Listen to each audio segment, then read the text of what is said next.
ముందు చెప్పినట్లుగా సన్నగా తరిగిన ఉల్లిపాయ ముక్కలు, పచ్చిమిరపకాయ ముక్కలు వేసి బాగా వేయించండి.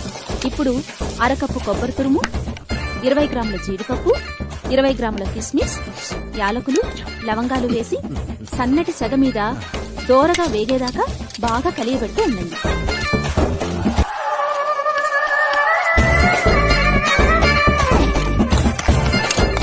ఇప్పుడు జస్ట్ కుకింగ్ లో ఓ చిన్న కమర్షియల్ బ్రేక్. నువ్వెప్పుడు కూర పాకన పడేటప్పుడే కమర్షియల్ బ్రేక్ అంటావు.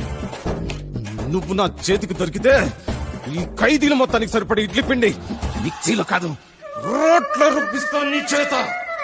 బాబు, సెల్లో ఆ సెటప్ ఏంటి? ఆ వంటలేంటి? బాచన్నకి వంటల పిచ్చి. ఓహో. వంటలు నేర్చుకుని చేయడం అంటే మహా ఇష్టం. అలా దిక్కుమాల వంటకాలన్నీ చేస్తుంటాడు. పూతరేకుల పచ్చడి, కరివేపాకు కోవా, చింతపండు హల్వా, అంతేకాదు జాంగ్రీతో సాంబారు. ఇలా రోజుకో చెత్త వంట చేయటమే కాకుండా అవన్నీ మమ్మల్ని టేస్ట్ చూడమని చంపుతూ ఉంటాడు. జస్ట్ కుకింగ్ కార్యక్రమానికి తిరిగి స్వాగతం. ఇప్పుడు స్టవ్ ఆఫ్ చేయండి. Crazy coconut vegetable curry ready.